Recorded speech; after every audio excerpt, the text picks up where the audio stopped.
Alors aujourd'hui on parle de la crise de l'enfant, comment je fais pour gérer un enfant en crise. Je vais largement m'inspirer dans mes propos d'une conférence d'Isabelle Filiosa que je mettrai en dessous de cette vidéo et qui est vraiment très complète, et à un moment donné elle aborde ce thème et je pense que ça peut être aidant pour plein de parents, donc je vais me permettre de reprendre ce que j'ai compris et de vous le partager. Mais sachez que ça vient d'elle.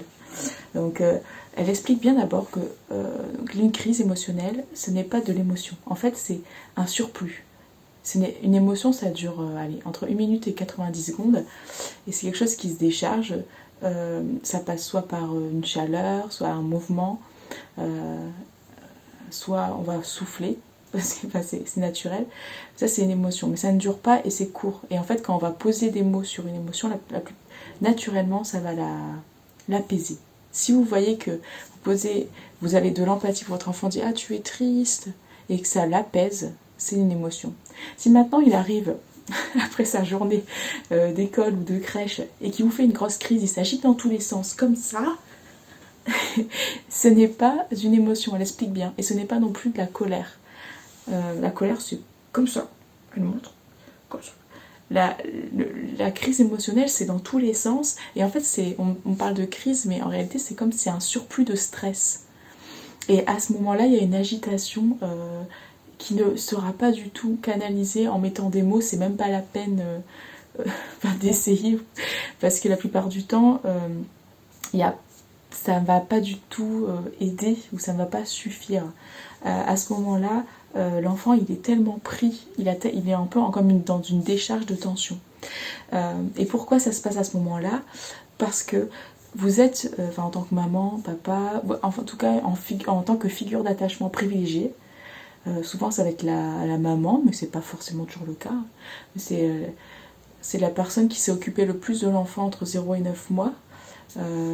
Alors, l'enfant il va prendre sur lui peut-être pendant toute sa journée de crèche, il va être frustré et tout, et puis au moment où il arrive à la maison, où il vous retrouve, poum, grosse pleure, ou alors pour un petit détail, s'il est un peu plus grand ça va être pour un petit détail, je sais pas, vous n'avez pas le biscuit qui convient, mais ça peut être pour comme ça d'un coup, pam, crise émotionnelle, qu'on appelle crise, mais en réalité c'est une décharge, c'est-à-dire qu'il se sent bien en sécurité avec vous, il sait que malgré son comportement, en fait, il a une sécurité dans le lien, c'est-à-dire vous n'allez pas l'abandonner, et c'est pour ça qu'à ce moment-là, il s'autorise à se décharger.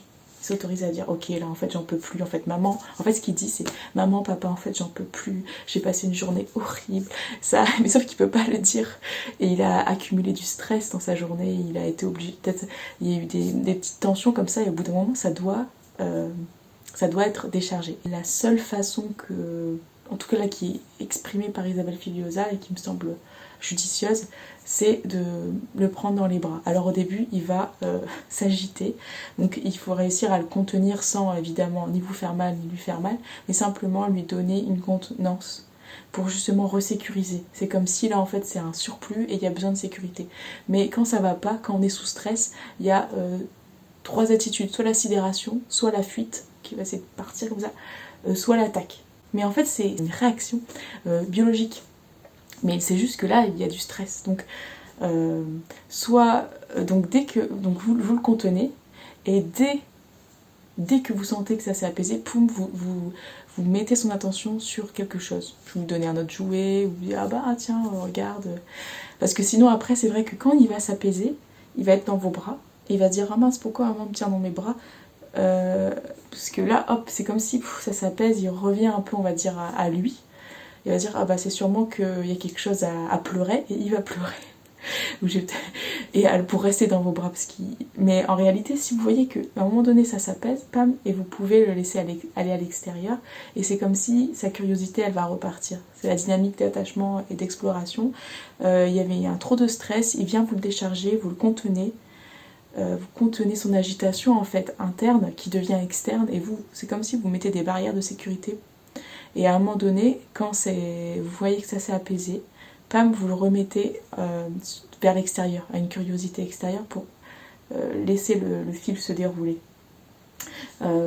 Donc ça c'est la solution, c'est une des solutions qui est proposée ici pour aider la manifestation de la crise, idéalement le mieux ce serait que nos enfants soient moins soumis au stress toute la journée. Après ça, c'est pas évident, hein. C'est des systèmes comme ça à bouger.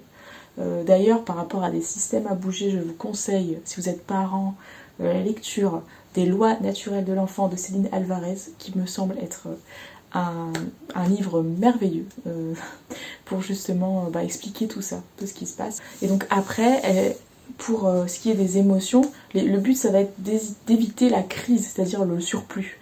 Et donc dans ce cas-là, c'est vrai de travailler en amont sur toutes les émotions que l'enfant peut traverser et l'aider petit à petit à l'exprimer. Alors d'abord, déjà le décharger, et puis quand il commence à avoir accès à la parole, à l'exprimer, c'est nécessaire. Et là, je vais vous parler plus particulièrement de la colère, puisque souvent c'est une manifestation émotionnelle, on a plus de difficultés à gérer quand on voit son enfant en colère ou frustré.